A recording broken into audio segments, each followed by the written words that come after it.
The 7 imposters that I created are the victim, the egotist, the seductor, the joker, the fixer, the overthinker, and the judge. The victim is someone who always likes to maybe cheat the system, or they're a bit lazy or don't have the confidence to follow through on something. It's when something happened to them in their childhood where someone started to dictate who they are, like you're dumb or you're not good enough or you'll never succeed. Maybe they had a narcissistic parent or a friend or a teacher that affected them that way.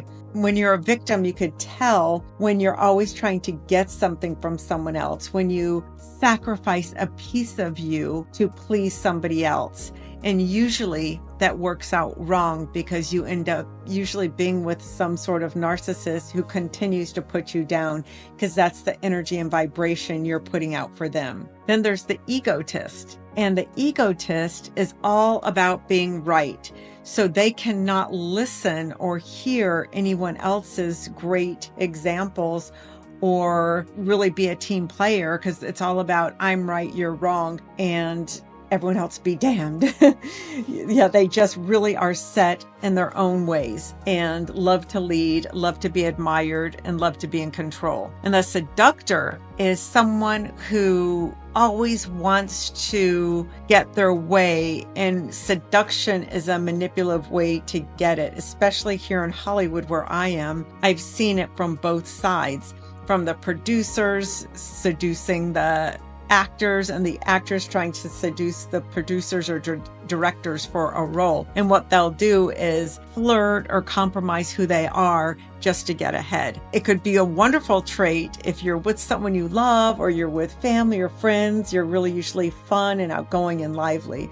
But to your detriment, you're good at that. And it could also be a vehicle to get you into trouble or make you really disrespect yourself. The joker is someone who really is insecure. So what they like to do is make other people around them insecure. I was married to a comedy writer, and I kid you not, almost all the writers, 9 or 10 of them that I've met and knew really well, had the joker imposter.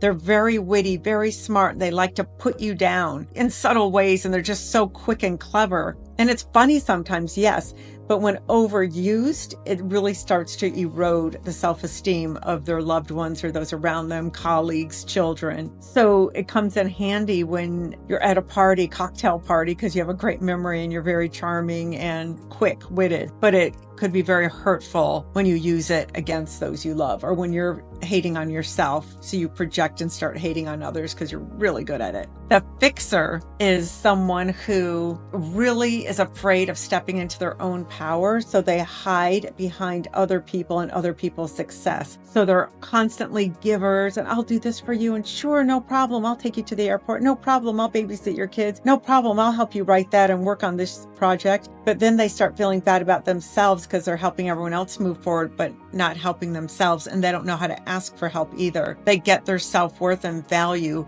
through serving others. So if they could just balance that and serve themselves in the same way, they'd be doing great. And that takes a lot of work because it's a mindset of, I don't deserve it. And it's a mindset of, I'm not worthy, so I have to pay my dues to have friendships. The overthinker is someone who has a lot of talents and is gifted and all that, but they just overthink everything. They're perfectionists and they don't want to put out anything unless it's the best. They have really high standards. And the problem with that is they won't turn in anything. I can't tell you how many people on their deathbed say, I wish I wrote that book, or I wish I did that. I wish I did that. If I had my life to do over again, I would make these choices.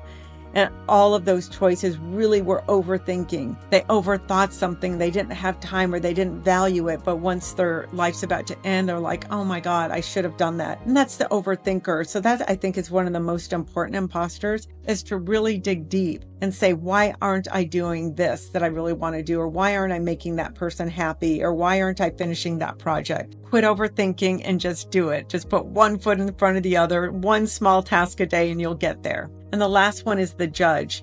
And the judge is the imposter that really has a lot of guilt and shame. So they want to really project that on others. So they judge everyone. If they have one thing wrong with them, they could make up a whole story of how that person is so horrible, and they'll break off friendships and have conflicts with family members because they are the judge and the jury. And they are not kind. There's no room for, well, this happened or this was a scenario. Any gray space is not permitted. It's you're guilty or you're innocent. And if they convict you, you're convicted. They hold it, they hold a grudge, and they are angry people. But if they could just turn that around and start forgiving themselves, it'll be much easier for them to forgive others and have a much more peaceful life. Because you think of it, we're all spiritual beings having a human experience. That means we're not perfect. That means we're on a journey to do our best, and everyone is doing their best, even if it seems like someone is a horrible person. That's their best, unfortunately. So just keep an eye on that. Where are you judging others? Then think about yourself. Do you have the same quality? Because maybe that's why it bothers you so much.